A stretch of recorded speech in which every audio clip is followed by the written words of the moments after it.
Hello friends, 2023 का set 4 है 822 dy। ठीक है, तो इसमें पार्ट 1 मैंने कंप्लीट कर दिया है, यहाँ 1 से लेकर के। ठीक है, ये 20 और ये नंबर 1, यानी कि मैंने इसको यहाँ 4 नंबर तक इसको पार्ट 1 में कंप्लीट कर दिया। अब ये नंबर 2 है। ठीक है, ये खंड बा का विस्तृत उत्तरी प्रश्न में नंबर 2 है। तो इसमें क्या है, किन्हीं 5 खंडों को हल कीजिए। तो जिसमें पहला का पार्ट है, द्विघात समीकरण 2x² - 4x + 3 = 0 का विवित्तकर ज्ञात कीजिए, यानी कि हमें डी निकालना है, डिस्क्रिमिनेंट। ठीक है, उसी को हम लोग विवित्तकर बोलते हैं। और क्या, मूलों की प्रकृति भी ज्ञात करना है, यानी कि मूल कैसे होंगे फिर वो बताना है। तो ये समीकरण हमने यहाँ पर लिख रखी है। ठीक है, तो अब यहाँ पर इस समीकरण की ना तुलना करेंगे। किससे तुलना करेंगे? कि मानक समीकरण। अब ये सवाल 4 नंबर का है, तो इसको आप अच्छे से लगाइएगा। इसको आप जल्दबाजी में नहीं कि आप कुछ चीजें नोट करें, कुछ चीजें नहीं आप इसमें नोट करें, तो सारी चीजें आप इसमें लगाइएगा, क्योंकि सवाल नहीं, ये सवाल जो है वो 4 नंबर का है। तो जो मानक समीकरण है इसका, तो मानक समीकरण क्या लिखेंगे? ax² + bx + c = 0। अब इसका कंपेयर करेंगे, तो यहाँ इसको समीकरण 1 डाल देते हैं, इसको समीकरण 2 डाल लेते हैं।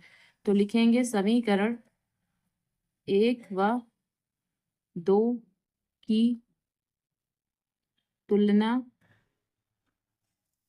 करने पर, तो जब 1 और 2 की तुलना कर रहे हैं, कंपेयर कर रहे हैं, तो a का मान कितना? 2 आ जाएगा। ठीक है, a का मान 2 हो गया और b का मान कितना? -4। तो क्या लिखेंगे? b बराबर -4, और क्या लिखेंगे? c बराबर कितना? ये 3 लिखेंगे यहाँ पर। अब विवित्तकर निकालेंगे, तो यहाँ लिखेंगे क्या? विवित्तकर।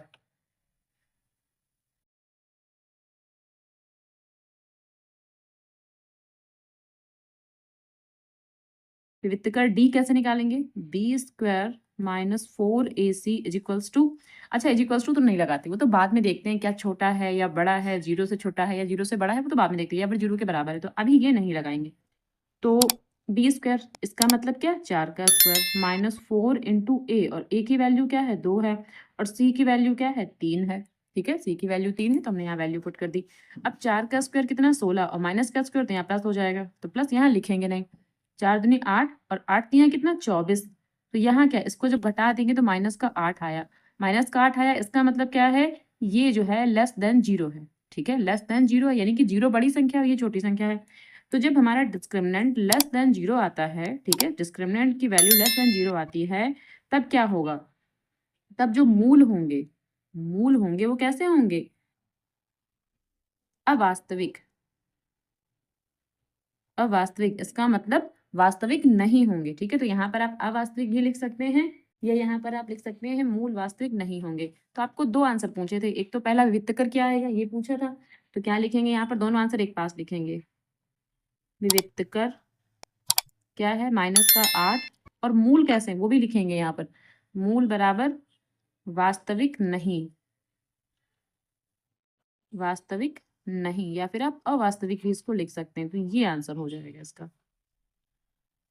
ठीक है, अब इसी का ये दूसरे का ही अब ये खा पार्ट लेते हैं, और खा में क्या है कि 2 क्रमागत धन पूर्णांक सम संख्याओं के वर्गों का योग 340 है। ठीक है, तो 2 क्रमागत धन पूर्णांक लेने हैं, वो भी सम संख्याएं। ठीक है, सम लेने हैं, सम धन पूर्णांक लेने हैं, और उनके जो वर्गों का योग है वो 340 संख्याएं ज्ञात कीजिए। तो जब भी हमें कोई भी सम पूर्णांक लेने, यानी कि क्रमागत धन सम पूर्णांक लेने हैं, ठीक है, तो हमेशा x और x+2 ही लेंगे। ठीक है, तो अब यहाँ लिखेंगे, सबसे पहले तो इसमें नंबर डाल लेते हैं कि आंसर नंबर 2 का ये कौन सा खा पार्ट है ये। अब यहाँ पर हमें जो संख्याएं लेनी है, तो माना क्रमागत धन समपूर्णांक। ठीक है, क्रमागत धन समपूर्णांक लेने हैं हमको, तो सम पूर्णांक, और हमें क्या लेने हैं? एक x लेना है, एक x+2 लेना है। अब यहाँ प्रश्नानुसार, और प्रश्नानुसार हमें क्या कहा था कि इन दोनों का वर्ग करेंगे। ठीक है, जब इसका वर्ग करेंगे और इसका वर्ग करेंगे, और जब दोनों का सम करेंगे, तो हमारा कितना? 340 आना चाहिए, यानी कि वर्गों का योग 340 है। तो यहाँ x का स्क्वायर प्लस x+2, इसका भी स्क्वायर, और कितना आना चाहिए? 340। तो ये कुछ ऐसा दे रखा है।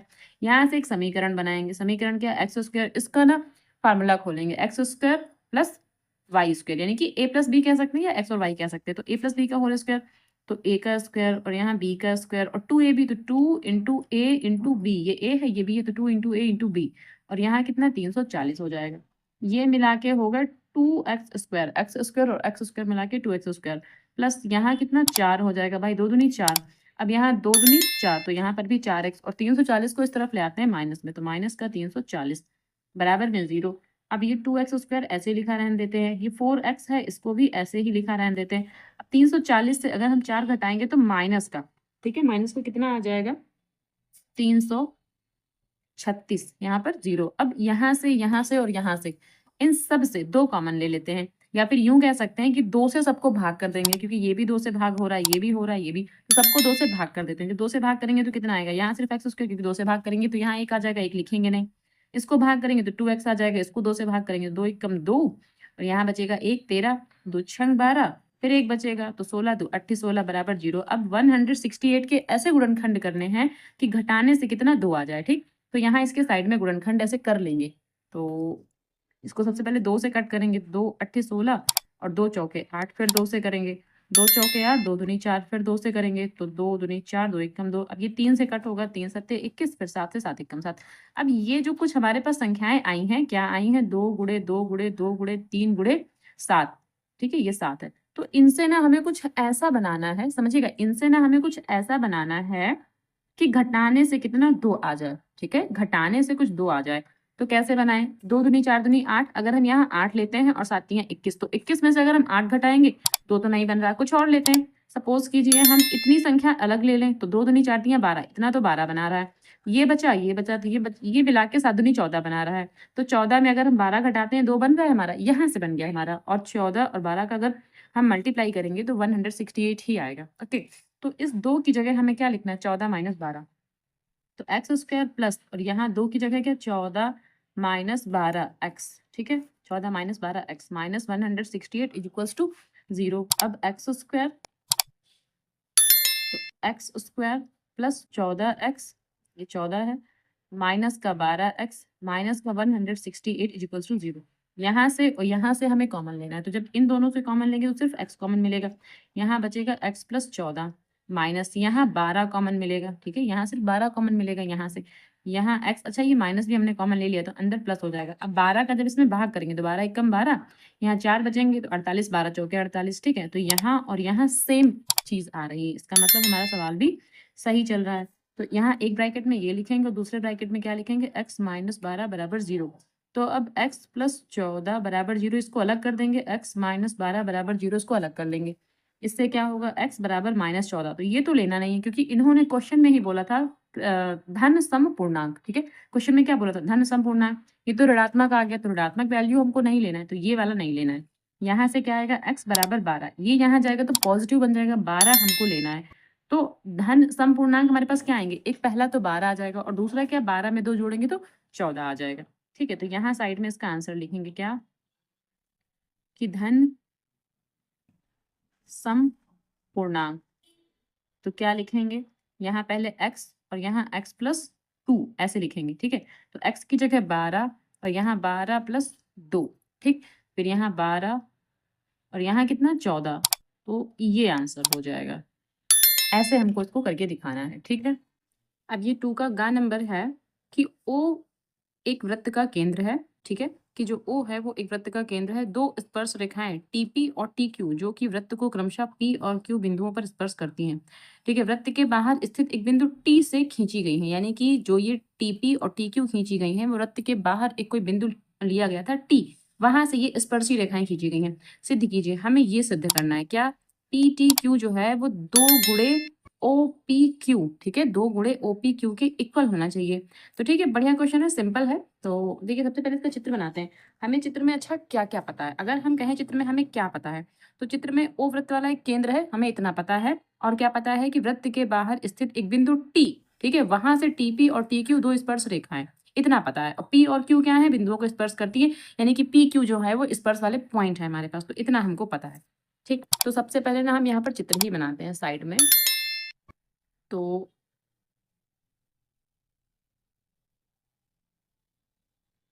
ठीक है, ये O, ये जो O बना हुआ है, O वाला वृत्त है ये, ठीक है, O सेंटर वाला एक वृत्त है।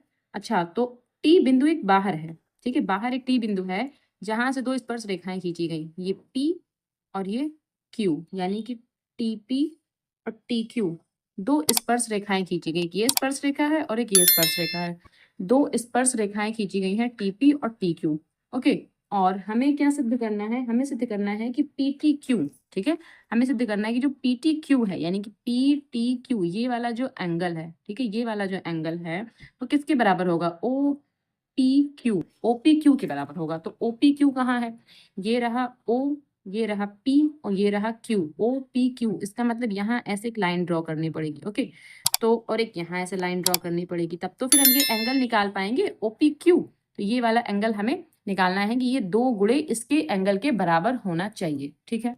तो अब इसमें हमको क्या क्या पता है वो हम लिखेंगे। तो सबसे पहले इसमें हमको जो दिया है, जो दे रखा है, तो दिया क्या है हमको सबसे पहले लिखेंगे, दिया है, क्योंकि ये सिद्ध करने वाले सवाल हैं और ये 4 नंबर का है तो आप इसमें कुछ तो लिखना ही पड़ेगा, ठीक है। तो दिया है, क्या दिया है कि केंद्र ओ वाला, यानी कि सेंटर ओ वाला एक सर्किल हमें पता है, तो केंद्र ओ वाला एक वृत्त, एक तो हमें ये पता है, ठीक है।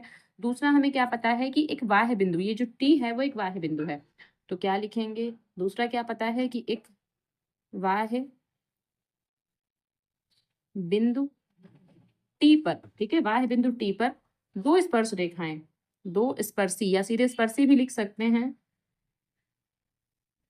सीधे स्पर्शी भी लिख सकते हैं, क्या क्या, टीपी और टी क्यू, ठीक है, ये चित्र ये अलग है, ठीक है। तो टीपी और टी क्यू ये दो स्पर्शी है, वो हमको पता है, ये हमको दे रखा है। अब हमें सिद्ध क्या करना है वो भी लिख लेते हैं, सिद्ध करना है, तो हमें सिद्ध क्या करना है कि पी टी क्यू, जो पी टी क्यू है वो टू ओ पी क्यू के बराबर होना चाहिए, ये हमको सिद्ध करना है, ठीक है। अब उत्पत्ति कैसे करेंगे भाई, उत्पत्ति डाल देते हैं और जो उसका सोल्यूशन है वो करते हैं। तो उपपत्ति, उत्पत्ति कैसे, माना सबसे पहले ना जो ये एंगल, ठीक है, जो ये वाला एंगल है इसको हमें थीटा एंगल मानना है, थीटा एंगल मान के चलेंगे। ओके, तो माना पी टी क्यू जो है उसको हमने थीटा मान लिया यहाँ पर, और एक ये एंगल बनेगा इसको हम एक्स मान के चलते हैं, और एक ये वाला भी एंगल बनेगा इसको भी एक्स। अच्छा, ये एंगल एक्स एक्स क्यों होंगे, जब ये स्पर्शी और ये स्पर्शी बराबर होती हैं तो फिर ये एंगल भी तो बराबर हो जाएंगे, ऐसा क्यों, क्योंकि ये और ये जब बराबर हैं तो अगर हम इस त्रिभुज में देखें तो ये त्रिभुज समद्विबाहु त्रिभुज कहलाएगा, ठीक है, ये त्रिभुज क्या कहलाएगा, समद्विबाहु त्रिभुज कहलाएगा। तो जब ये त्रिभुज समद्विबाहु त्रिभुज है इसका मतलब कि ये भुजा बराबर है, तो जब दो भुजाएं बराबर होती हैं तो उनके सामने वाला जो कोण होता है ना वो भी बराबर होता है, यानी कि ये वाला कोण और ये वाला कोण, ये दोनों कोण ही बराबर हो जाएंगे, इसलिए हमने दोनों को एक्स एक्स मान लिया है, इसकी हमें आगे आवश्यकता पड़ेगी। ओके, तो फिलहाल हमने क्या माना, माना पी टी क्यू जो है उसको हमने थीटा माना है, इनको एक्स एक्स मान लिया, पर इनको अभी लिखेंगे नहीं। अब क्या लिखेंगे, चूंकि टीपी बराबर टी क्यू, टीपी बराबर टी क्यू, ये हमने अभी आपको बताया कि जो टीपी है, ठीक है, ये पी बिंदु है, तो जो टीपी है वो टी क्यू के बराबर है, और ये कहाँ से हम जानेंगे, ये जो है एक प्रमेय है, तो प्रमेय 10.2 से, अब बस यहाँ पर आप इतना लिख दीजिए कि प्रमेय 10.2 से, इतना लिख दीजिए, इतना काफी है, ठीक। अब क्या लिखेंगे, अतः इसका मतलब क्या है कि जो टी पी क्यू है एक समद्विबाहु त्रिभुज है, देखिए हमने आपको यही समझाया था ना अभी कि समद्विबाहु त्रिभुज है, तो यहाँ पर लिखेंगे भी कि एक समद्विबाहु त्रिभुज है, ठीक है, हमने इसको इतना लिख दिया यहाँ पर। अब जब ये समद्विबाहु त्रिभुज है तो हम ये जानते हैं कि ये वाला एंगल, ठीक है, कि जो दोनों एंगल हैं ये वाला और ये वाला दोनों बराबर हो जाएंगे, तो बस वही लिखेंगे, क्या लिखेंगे कि एंगल टी पी क्यू किसके बराबर होगा, टी क्यू पी के, ठीक है, यानी कि टी पी क्यू ये वाला एंगल, टी क्यू पी के ये वाला एंगल, दोनों एंगल बराबर हो जाएंगे, तो वही बात हमने यहाँ पर लिख दी है, ठीक। अब ये तो यहाँ तक हमारा हो गया, अब क्या, अब त्रिभुज किस त्रिभुज में ले रहे हैं, टी पी क्यू में, जो ट्राइंगल हमारा टी पी क्यू है उसी में लेंगे। अब इस ट्राइंगल में देखिए जो ये हमारा ट्राइंगल है टी पी क्यू, इसमें क्या theta plus x is equals to 180 degree होगा भाई, त्रिभुज के तीनों कोणों का योग जब 180 अंश होता है तो इस त्रिभुज में भी तो यही होगा ना, तो क्या लिखेंगे, theta plus x is equals to 180 degree, ये लिखेंगे यहाँ पर, ठीक है। फिर क्या लिखेंगे, अच्छा थीटा तो ऐसे ठीक है, यहाँ एक्स और एक्स मिला के 2x हो जाएंगे, और यहाँ क्या 180 डिग्री हो जाएगा, फिर 2x इज इक्वल्स टू 180, और ये थीटा यहाँ माइनस में चला जाएगा, ठीक है, थीटा यहाँ माइनस में ले जाएंगे, तो x बराबर 180 माइनस थीटा और अपॉन में क्या 2 हो जाएगा। तो अब ये जो 2 है ये 180 के बटे में भी लिखा जाएगा और थीटा के भी बटे में लिखा जाएगा, तो ये कैंसिल हो जाएंगे। इसका मतलब 90 माइनस थीटा, तो x का मान आया 90 माइनस थीटा। ठीक है, 90 माइनस थीटा। अच्छा, x को हम क्या नाम दे सकते हैं? अब यहाँ देखिए x को हम क्या नाम दे सकते हैं, टी पी क्यू या फिर टी क्यू पी, कोई नाम दे सकते हैं। तो हमें तो ये वाला एंगल चाहिए, तो मतलब हमें इसकी जरूरत पड़ेगी। तो इस x को हम नाम देंगे टी पी क्यू। ठीक है, दोनों एक ही हैं, तो इस x की जगह पर हम क्या लिखेंगे, angle T P Q. T P Q हमारा आया है 90 माइनस थीटा। ये इक्वेशन नंबर इसको 1 मान लेते हैं, क्योंकि अभी तक हमने कोई इक्वेशन मानी नहीं, तो हमने इसको इक्वेशन नंबर 1 मान लिया यहाँ पर।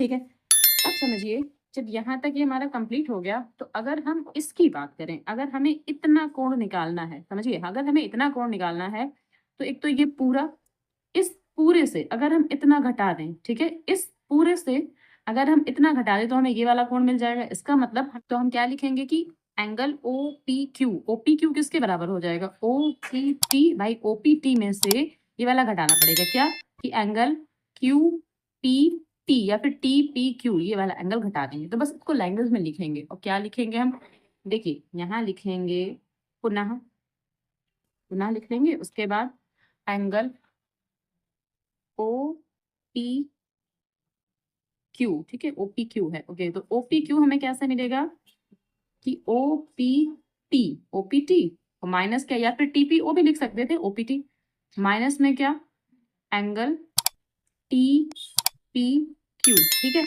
अब ये आपको समझ में आया कि ये ओ पी क्यू, ये ओ पी क्यू एंगल हमको निकालना था, तो कैसे निकालेंगे, इस पूरे से ये वाला घटा दिया। ठीक है, तो बस वही हमने लैंग्वेज में लिखा कि ओ पी क्यू।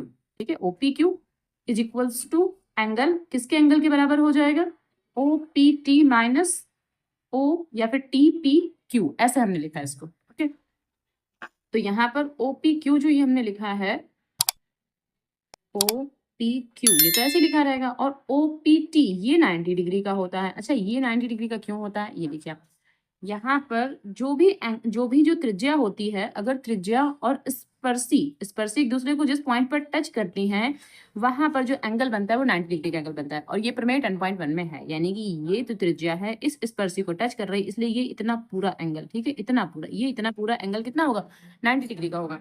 इस वजह से यहाँ ओ पी टी 90 डिग्री हो गया, माइनस में टीपी क्यू। अब टीपी क्यू हमारा कितना है, अभी अभी हमने निकाला, टीपी क्यू हमारा क्या, 90 माइनस थीटा। तो यहाँ क्या लिख देंगे, 90 माइनस थीटा, और ये ब्रैकेट में रहेगा। तो फिर यहाँ क्या लिखेंगे कि ओ पी क्यू। अच्छा, यहाँ एक चीज और लिखते हैं, क्योंकि यहाँ हमने मान रखा ना इसका, तो यहाँ लिखेंगे प्रमेय 10.1 10.1 से। ठीक है, तो अब ओ पी क्यू यहाँ क्या हो जाएगा, यहाँ 90 और माइनस 90, और यहाँ क्या, ये प्लस हो जाएगा, प्लस का थीटा। अच्छा, यहाँ थीटा बाई 2 शायद होना चाहिए था, हमने सब जगह थीटा लिख रखा है, कहाँ से गलती हुई है, एक मिनट, यहाँ से गलती हुई है, क्योंकि यहाँ तो 90 हो जाएगा, लेकिन ये थीटा बाई 2 तो ऐसे ही लिखा रहेगा। ओके, तो यहाँ थीटा बाई 2 लिखना था, यहाँ पर भी 2 और यहाँ पर भी 2, इतना आप ठीक करेंगे। ठीक है, तो अब 90 से 90 तो ये कैंसिल हो जाएंगे, इसका मतलब हमारे पास बचेगा क्या कि ओ पी क्यू। ठीक है, ओ पी क्यू जो है वो किसके बराबर हो जाएगा, थीटा अपॉन 2। अब जब ये 2 है, ये यहाँ चला आएगा, तो 2 ओ पी क्यू, और थीटा को हमने माना क्या था, यहाँ देखिए, थीटा को हमने क्या माना, पी टी क्यू माना था, तो बस जो थीटा लिखा उसकी जगह पर क्या लिखेंगे, एंगल पी टी क्यू। बस यही हमको प्रूफ करना था। ठीक है, पी टी क्यू जो है वो 2 ओ पी क्यू के बराबर होना चाहिए था, यही हमको प्रूफ करना था। अब इसको सीधा करके लिख देंगे कि पी टी क्यू बराबर 2 ओ पी क्यू, ये प्रूफ करना था हमको, यहाँ पर प्रूफ डाल देंगे। आई होप आपको ये समझ में आया हो। ठीक है, तो ये इस तरह के क्वेश्चन ज़्यादा टफ नहीं होते हैं, हाँ अगर आप एक दो बार प्रैक्टिस करेंगे तो ये आपको क्वेश्चन अच्छे से आने लगेंगे। ठीक है, तो अब इसी का घ पार्ट लेते हैं। अब ये इसका घ पार्ट है कि एक प्रकाश स्तंभ के शिखर से देखने पर समुद्र में दो जहाजों के अवनमन कोण क्रमशः 30 है। तो अवनमन कोण है, इसका मतलब जो प्रकाश स्तंभ है उसके वहां से देख रहे हैं, प्रकाश स्तंभ के पास से देख रहे हैं और नीचे की ओर देख रहे हैं, क्योंकि अवनमन कोण दिए तो नीचे की ओर देख रहे हैं, एक 30 है और एक 45 है। ये दो जहाजों के अवनमन कोण है। ठीक है, जो पानी में जहाज चलते हैं वहां के ये अवनमन कोण है। यदि प्रकाश स्तंभ के एक ही ओर एक जहाज एक दूसरे जहाज से ठीक पीछे 50 मीटर है, यानी कि जहाज एक के पीछे एक है, यानी कि पहला जहाज अगर यहाँ है, दूसरा जहाज यहाँ है, और प्रकाश स्तंभ कहीं यहाँ होगा, या फिर प्रकाश स्तंभ कहीं यहाँ होगा, तो पहला जहाज यहाँ है, दूसरा जहाज यहाँ, यानी कि जहाज एक के पीछे एक है। ठीक है, प्रकाश स्तंभ से अगर हम देखेंगे तो जहाज हमें एक के पीछे एक दिख रहा है, कहने का मतलब ये है। ओके, तो अब क्या लिखा हुआ है, और जो दोनों जहाजों की जो बीच की दूरी है, ठीक है, वो 50 मीटर है, ये दे रखा है। तो समुद्र तल से प्रकाश स्तंभ की ऊंचाई ज्ञात करो। जो प्रकाश स्तंभ है ना, उसकी ऊंचाई हमें बताना है कि कितनी है। ठीक, तो सिंपल सा क्वेश्चन है। पहले चित्र बना के आपको समझा देते हैं कि इसका चित्र कैसे बनेगा। अब देखिए, सबसे पहले एक प्रकाश स्तंभ बनाते हैं। मान लीजिए ये प्रकाश स्तंभ है हमारे पास ए बी, ठीक है, ये कोई प्रकाश स्तंभ है हमारे पास ए बी। अब दो जहाज है, मान लीजिए एक जहाज ये हमारा सी है और एक जहाज ये हमारा डी है, दो जहाज है। अब जो अवनमन कोण है, यानी कि नीचे की ओर ही देखेंगे, अवनमन कोण का मतलब ये एंगल, तो फिर ये वाला एंगल, ओके। फिर दूसरा एंगल एक और, अब देखिए यहाँ यहाँ भी तो जहाज है, तो यहाँ भी देखेंगे यहाँ से, तो जो इतना एंगल ये होगा उतना ही एंगल ये होगा। अब सीधी सी बात है कि जितनी ही दूर पर हम देखेंगे कोई चीज, वो छोटी होगी, उसका एंगल छोटा होगा, और जितनी ही पास में कोई चीज देखेंगे उसका एंगल बड़ा होगा, यानी कि ये वाला एंगल बड़ा होगा और ये वाला एंगल छोटा होगा। ठीक है, और ये जो बीच की दूरी है 50 मीटर, और इसको हम मान लेते हैं x मीटर, ओके। तो और यहाँ पर क्या, ये वाला जो था ये 50 नहीं 45, ठीक है, ये 45 डिग्री और ये कितना 30 एंगल है, 30 का एंगल है, ओके। और इसको हम मान लेते हैं क्या, h मीटर, ठीक है, इसको हम h मीटर मान लेते हैं। अब हमें जो चीजें दे रखी हैं वो लिखेंगे। तो जो प्रकाश स्तंभ है उसकी ऊंचाई को हमने h माना है, तो क्या लिखेंगे कि माना प्रकाश स्तंभ की ऊंचाई को क्या माना है, h मीटर। प्रकाश स्तंभ की ऊंचाई को h मीटर माना है, ठीक है। और जो ये दो जहाज है ना, तो बिंदु ए से पहले जहाज की दूरी को x माना है, तथा बिंदु ए से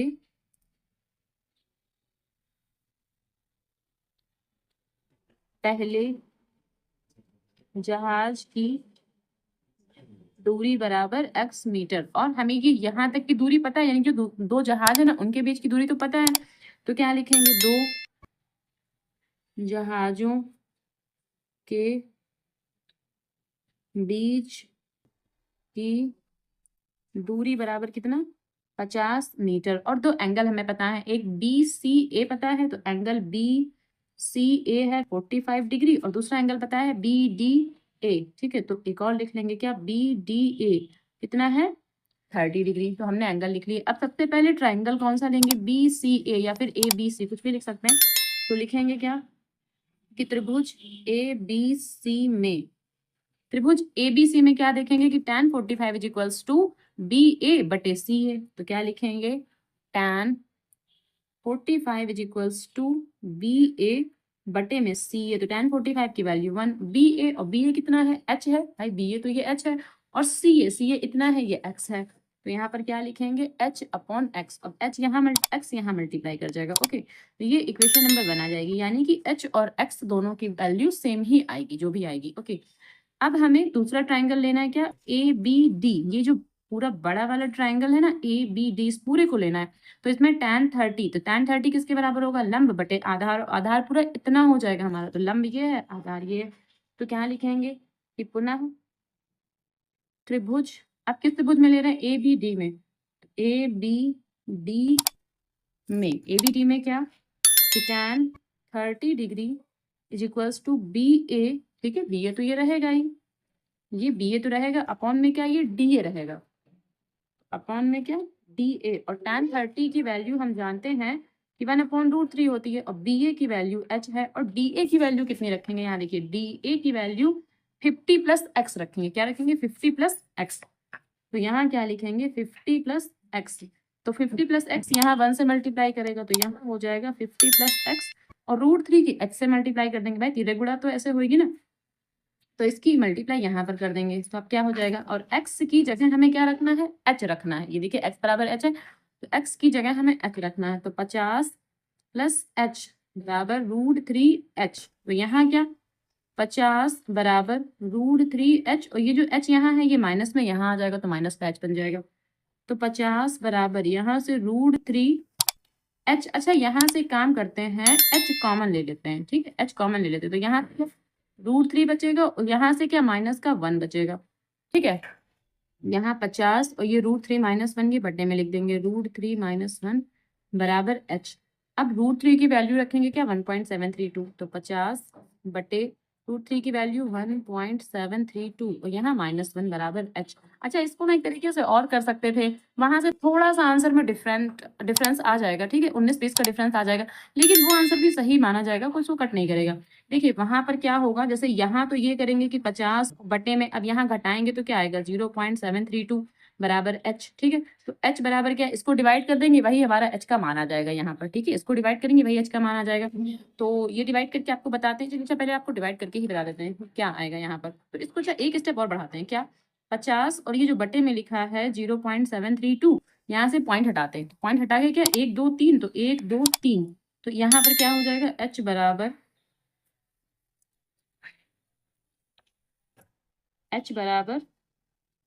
50,000 और बटे 732, ठीक है, इसको डिवाइड करना है हमको। ओके, तो डिवाइड हम यहाँ साइड में कर लेते हैं कि अगर हम लिखें 732 और यहाँ क्या है, यहाँ 50,000 है, तो कितनी बार जाएगा, तो ये लगभग 7 है, तो यहाँ 7 6 42, 6 बार ही जा पाएगा, क्योंकि 7 बार में फिर ज़्यादा हो जाएगा, 6 बार जा पाएगा, 6 दूनी 12 और 6 तियाँ 18, 1 19 और 6 सत्ते 42, 1 43, यहाँ घटाएंगे तो बचेगा 8, यहाँ 0 और यहाँ 6 बचेगा, ठीक है, तो यहाँ 608 बचा, यहाँ ये मतलब 0 उतार लेंगे, तो फिर अब ये लगभग 8 बार जा पाएगा, तो 8 दूनी 16 और 8 तियाँ 24, 1 25, 2 कैरी हो जाएंगे, 8 सत्ते 56, 57, 58, ठीक है। अब घटाएंगे यहाँ से तो 4 बचेगा, यहाँ घटाएंगे तो यहाँ 7 में 5 गया 2 बचेगा, और यहाँ भी शायद 2 ही बचेगा, क्योंकि 60 में हमें घटाना है, तो यहाँ 2 बचेगा, 224। अब पॉइंट लगाएंगे, यहाँ बढ़ाएंगे 0, क्योंकि यहाँ 0 बचे नहीं है, तो पॉइंट लगा के 0 बढ़ा लेंगे, ठीक है। तो अब ये लगभग जाएगा 7 तियाँ 21, तो 3 बार जा पाएगा, तो 3 दूनी 6, 3 तियाँ 9, 3 सत्ते 21। अब जब इसको घटाएंगे तो यहाँ से आएगा 4 बचेगा, और यहाँ 13 में 9 गया तो 4 बचेगा, 13 में 9 गया तो 4, ठीक है। और यहाँ कुछ नहीं बचेगा, अब यहाँ क्या इस पॉइंट से 0 बढ़ा लेंगे, ठीक है, इस पॉइंट से 0 बढ़ाएंगे, लेकिन 0 बढ़ाने से अभी ये संख्या काफी ज्यादा है इससे, तो क्या करेंगे 0 बढ़ाएंगे, फिर एक 0 बढ़ाएंगे, यहाँ पर 0 बढ़ाने के बाद ही एक 0 बढ़ेगा, यहाँ पर समझिए, 0 जब यहाँ बढ़ाएंगे तब यहाँ एक 0 बढ़ेगा। अब ये लगभग कितनी बार जाएगा, यहाँ 44 है, तो 6 सत्ते 42 या 7 6 42, 6 बार लगभग चला जाएगा, तो 6 दूनी 12, 6 तियाँ 18, 1 19, 6 सत्ते 42, 1 43, 43, तो 6 बार जा रहा है। तो जो हमारा इसका आंसर आएगा h बराबर क्या आएगा 68.306, ठीक है। तो h बराबर आएगा 68.3, और यहाँ जब 6 से बड़ी संख्या 5 या 5 से बड़ी संख्या होती तो यहाँ पर एक अंक आगे बढ़ा देंगे, इसको हटा देंगे, तो ये हमारा इतना आएगा आंसर, ठीक है। ये तो ऐसे आया कि हमने उसको डिवाइड कर दिया, यानी कि यहाँ पर लिख देंगे क्या स्तंभ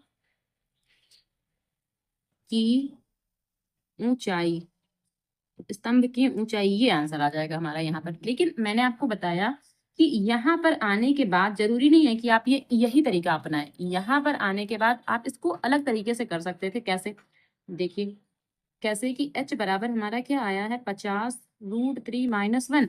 अब ऊपर नीचे कॉन्जुगेट से मल्टीप्लाई कर दीजिए, उसमें क्या होगा कि उसमें आपको ये गुणा ये जो भाग लगाया ना हमने इतना लंबा चौड़ा, ये भाग नहीं करना पड़ेगा। ये कैसे, समझिए, यहाँ हो जाएगा 50 और ब्रैकेट में √3 + 1, और यहाँ क्या, यहाँ फार्मूला लगेगा, यहाँ a - b a + b, तो क्या होता है a का स्क्वायर यानी कि ये √3 का स्क्वायर माइनस b का स्क्वायर यानी कि 1 का स्क्वायर, तो यहाँ हो जाएगा 50 √3 + 1 और बटे में क्या √3 का स्क्वायर 3 हो जाएगा, 1 का स्क्वायर 1 हो जाएगा, यहाँ से 50 √3 + 1 और बटे में क्या हो जाएगा 3 में से 1 गया तो 2 हो जाएगा, 2 को इससे कट कर देंगे 25 हो जाएगा। तो हमारे पास क्या बचा 25 √3 + 1, ठीक है। तो 25, अब √3 की वैल्यू 1.732 और +1, ठीक है, ये हो जाएगा। तो यहाँ से क्या 25 गुणे, अब यहाँ एक में एक जोड़ेंगे तो 2.732, अब 25 की गुणा हमें इससे कर देना है और हमारा आंसर आ जाएगा।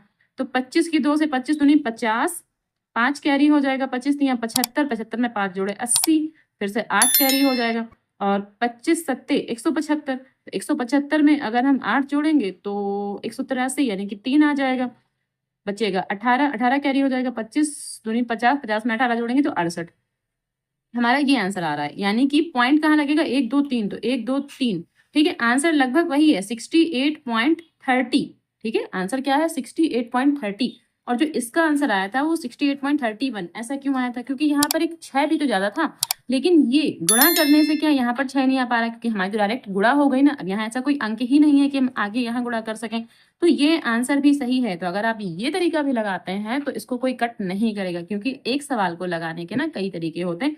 तो एग्जामिनर सिर्फ चेक करेगा कि आपने किस तरीके से लगाया है, उसको इससे मतलब नहीं यहाँ पर आपका 1 आया है नहीं आया, 0 आया, क्या आया, आपने किस तरीके से लगाया है। क्योंकि पॉइंट के बाद 1 या 2 अंक तो मैच करते हैं, उसके बाद तीसरा और चौथा अंक जरूरी नहीं है कि सबका मैच करे, सबका ना मैच करे। तो ये आंसर भी आपका सही है। ओके, ऐसे भी लगाया जा सकता था, ठीक है। तो इसका अब लेते हैं अड़ा वाला नंबर, क्या है उसमें। अब ये इसका अड़ा वाला पार्ट है, इसमें क्या है, निम्नलिखित सारणी से समांतर माध्य ज्ञात कीजिए। अब हमें ये समांतर माध्य ज्ञात करना है। अच्छा, इसमें दिया क्या है, 5 से कम, तो जो हमें वर्ग अंतराल बनाना है वो 0 से 5, क्योंकि 5 से कम बोला है, 0 से 5, उसके बाद क्या बोला है 10 से कम, तो 5 से 10, यहाँ क्या 15 से कम, इसका मतलब कितना 10 से 15, तो ऐसे ही हमें यहाँ तक 40 तक बनाना है, यानी कि 35 से 40 तक, ठीक है।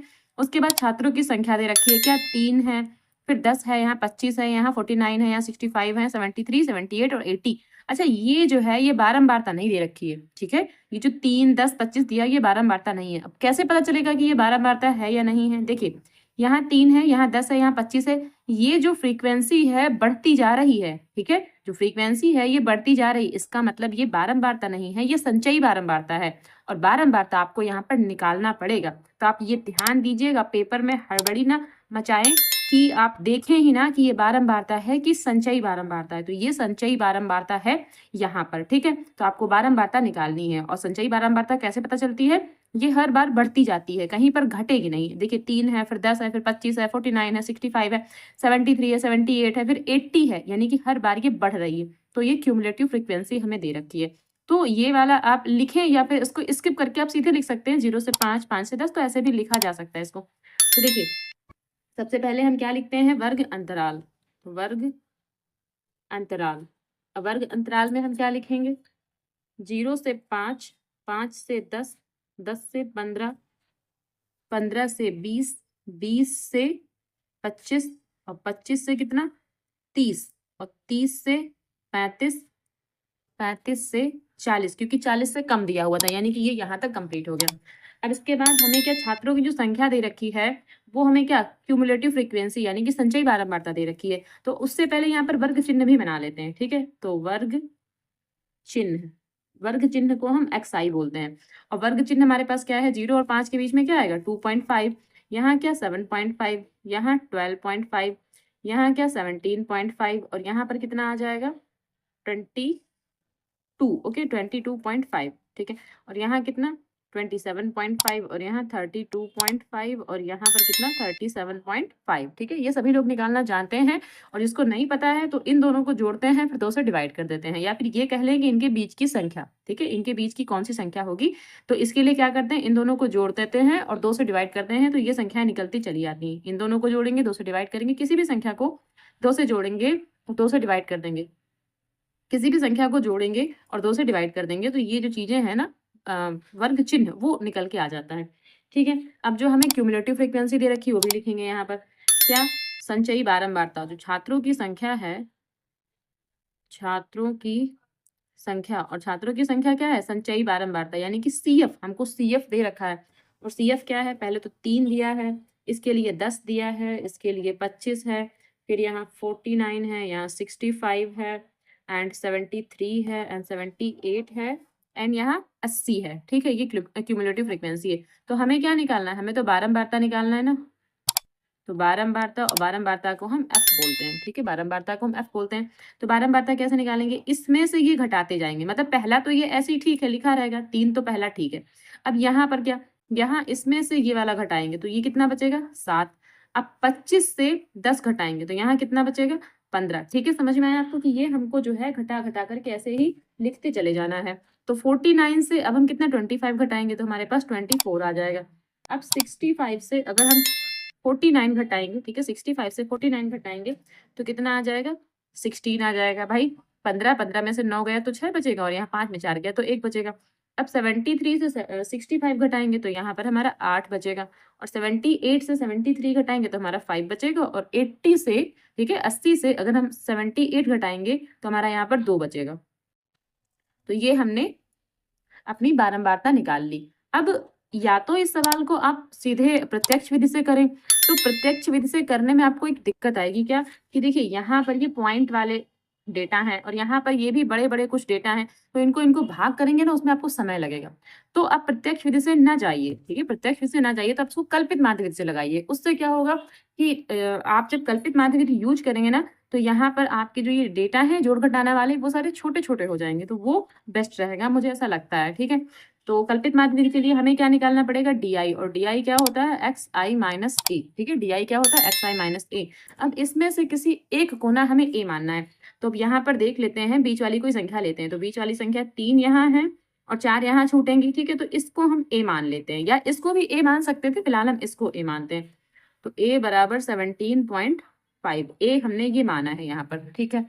अब जो ये a है ना, ये सब में से घटा दिया जाएगा, यानी इसमें से भी घटाएंगे, इसमें से भी घटाएंगे, इसमें से भी घटाएंगे और इससे भी घटाएंगे। फिर क्या होगा, इसमें से भी घटाएंगे, इसमें से भी, तो घटा घटा करके क्या यहाँ लिखते चले जाएंगे, ठीक? तो घटाते हैं, 17.5 से अगर 2.5 घटाएंगे तो सीधे कितना 15 आ जाएगा। 17.5 से 7.5 घटाएंगे 10 आ जाएगा, लेकिन ये सब माइनस के आएंगे, ठीक है?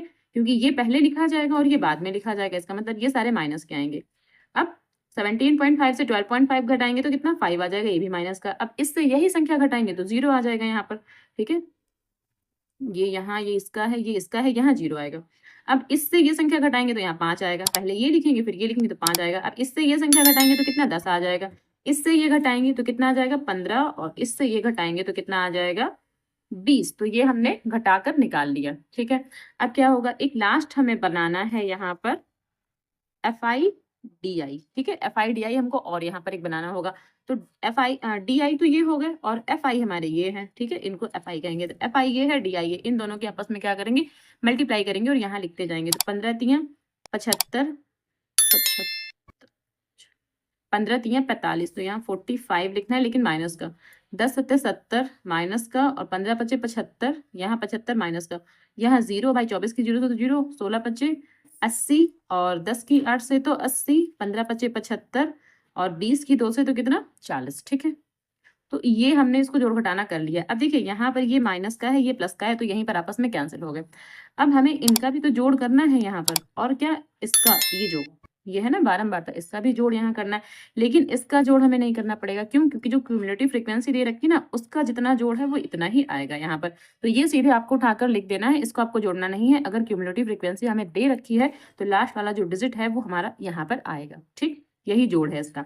तो बस हमें सिर्फ इसको जोड़ना है। अच्छा, आप इसको ओरल ही जोड़ सकते हैं, अगर ओरल नहीं जोड़ना है तो आप लिखकर जोड़ लीजिए। कैसे? 80 और 80, तो 80 80 160, 160 में 40 जोड़ेंगे तो कितना हो जाएगा 200। अब यहाँ 200 आ रहे हैं पॉजिटिव, ठीक है, समझिए। यहाँ मैं साइड में लिख भी दे रही हूँ कि 200 तो हमारा आ रहा है प्लस का। भाई ये देखो, पॉजिटिव वाले एक साथ जुड़ेंगे और जो ये निगेटिव वाले हैं, समझिए, ये जो निगेटिव वाले हैं वो एक साथ जुड़ेंगे। इसका मतलब क्या, यहाँ माइनस का 45 और यहाँ कितना 70, और ये 75 तो कट हो चुके हैं ना, तो बस माइनस का 45 और 70 इन दोनों को आपस में जोड़ना है। तो ये जोड़ के कितने आएंगे, 5 और 7 4 11, 115 आएगा, माइनस का 115, ठीक है। अब इन दोनों को आपस में घटा लेंगे, तो अगर 200 में से 115 घटाएंगे तो 85 ही आता है, वो प्लस का आएगा। तो यहाँ पर क्या लिखेंगे, 85 लिखेंगे प्लस का, ठीक। तो ये सिग्मा ऑफ FI/DI हमारे पास निकल के आया, क्या, सिग्मा ऑफ FI/DI, और ये क्या था, सिग्मा ऑफ FI। अब अगर हमने कल्पित माध्य विधि यूज की है तो उसका फार्मूला भी लगाएंगे। तो यहाँ पर लिखेंगे कि हमने कल्पित माध्य विधि यूज की है, तो कल्पित माध्य विधि, और कल्पित माध्य विधि होती क्या है, उसका समांतर माध्य कैसे निकालते हैं, तो समांतर माध्य x bar is equals to क्या, a plus sigma of FI/DI upon में सिग्मा ऑफ FI, ये फार्मूला होता है। अब ए जो हमने माना है अभी 17.5, ये यहाँ पर लिखेंगे क्या, 17.5, ठीक है, प्लस, और ये सिग्मा ऑफ FI/DI ये हमने 85 निकाला है, और सिग्मा ऑफ FI कितना 80 निकाला है, ठीक। अब इन दोनों को हम ना 5 से कट कर सकते हैं, तो यहाँ 17 आएगा और यहाँ 16 आएगा, क्योंकि 16 पंचे 80 और 17 पंचे 85। तो यहाँ 17.5 प्लस 17/16, अब इसको ना इससे कर देंगे डिवाइड, तो यहाँ साइड में डिवाइड भी कर लेते हैं। तो 16 एकम 16, यहाँ 1 बचेगा, पॉइंट लगाएंगे, 0 बढ़ाएंगे। अब देखिए यहाँ 10 है और यहाँ 16 है। अब 16 का टेबल इसमें नहीं जा पा रहा, जबकि हम पॉइंट लगा के 0 बढ़ा चुके हैं, हमें एक और 0 बढ़ाना है। तो वो जो एक और 0 बढ़ाएंगे ना, वो ऐसे ही नहीं बढ़ जाएगा, ये नहीं कि आप एक और 0 बढ़ा लेंगे, ऐसे नहीं बढ़ेगा।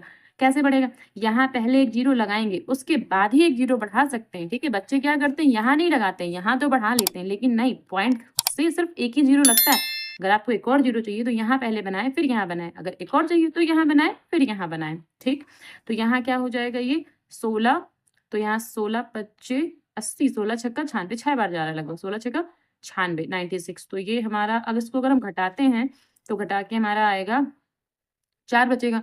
अब एक 0 और बढ़ा लेंगे तो 16 दूनी 32, तो बस 3 पॉइंट तक काफी है। तो यहाँ लिखेंगे 17.5 और प्लस 1.062। ठीक है, तो 17.5, अच्छा इसको जोड़ना था, अब ये ना लिखें, अब इसको जोड़ते हैं। तो देखो कैसे जोड़ना है, 17.5 और यहाँ क्या 1.062, ऐसे जोड़ा जाता है इसको। तो यहाँ क्या हो जाएगा 2 6, यहाँ 5 और यहाँ 8 और यहाँ 1, तो जो इसका आंसर आएगा 18.562। अब यहाँ 2 डिजिट तक लिखेंगे और ये वाली डिजिट यहाँ पर छोड़ देंगे। तो यहाँ क्या 18.56, और ये डिजिट ना हमें चेक करना है कि 5 या 5 से बड़ी है। अगर 5 से बड़ी है तो इसमें एक अंक बढ़ेगा, अगर 5 से बड़ी नहीं है तो इसको छोड़ देंगे और यहाँ कोई अंक नहीं बढ़ेगा। तो जो हमारा आंसर आएगा, ठीक है, समांतर माध्यिका क्या आएगा 18.56, 18.56। ठीक है, ये आंसर हो जाएगा। यहाँ क्या लिखेंगे, समांतर माध्य। ठीक है, ये आंसर हो जाएगा हमारे पास इसका। ओके, तो कहने का मतलब ये है कि अगर आपके पास की डिजिट पॉइंट वाली आ गई हैं तो आप उसमें कल्पित माध्यविधि यूज कीजिए। ठीक है, कल्पित माध्यविधि में सिर्फ आपको ये एक टेबल ही बढ़ानी पड़ेगी, लेकिन आपके जो ये डेटा है ना बहुत ही इजी हो जाएंगे। ये जो आपका छोटा सा आएगा ना, यहाँ पर जोड़ घटाना वही बहुत कम हो जाएगा। ठीक, बस इसमें आपको लास्ट में जोड़ना होगा। ठीक, ये जल्दी हो जाएगा। और अगर वही आप प्रत्यक्ष विधि लगाएंगे इसमें, यानी कि अगर आप ये नहीं बनाते, डायरेक्ट इसकी और इसकी मल्टीप्लाई करेंगे, तो आपको एक तो मल्टीप्लाई करने में समय लगेगा, दूसरा फिर आपको इनको जोड़ने में समय लगेगा। ठीक, तो वहां बचने के लिए, टाइम वेस्ट करने के लिए आप कल्पित माध्य विधि लगाएं, मोर बेटर है। तो चलिए इसका एक और लेते हैं सवाल।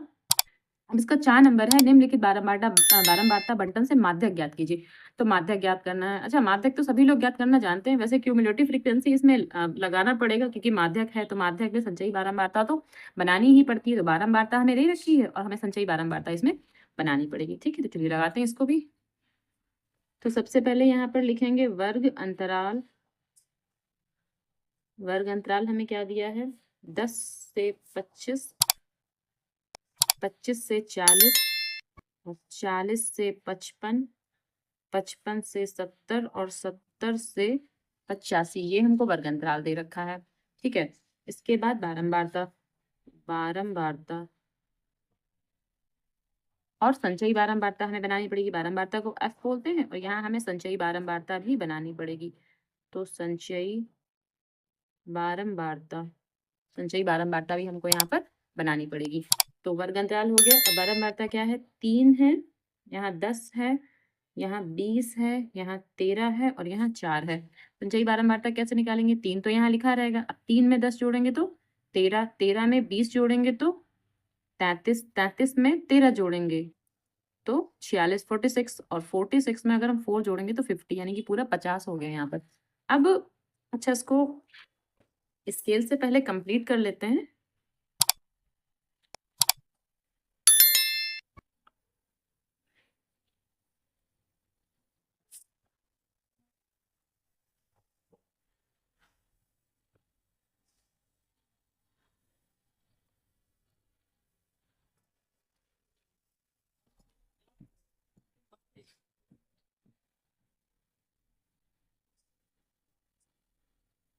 तो ये हमने कंप्लीट कर लिया है। अब यहाँ पर देखिए क्या क्या हमें दे रखा है, चलिए यहाँ साइड में लिखते हैं। तो n बराबर हमें क्या दे रखा है, यहाँ देखिए n की वैल्यू की 50 है, तो यहाँ लिखेंगे 50।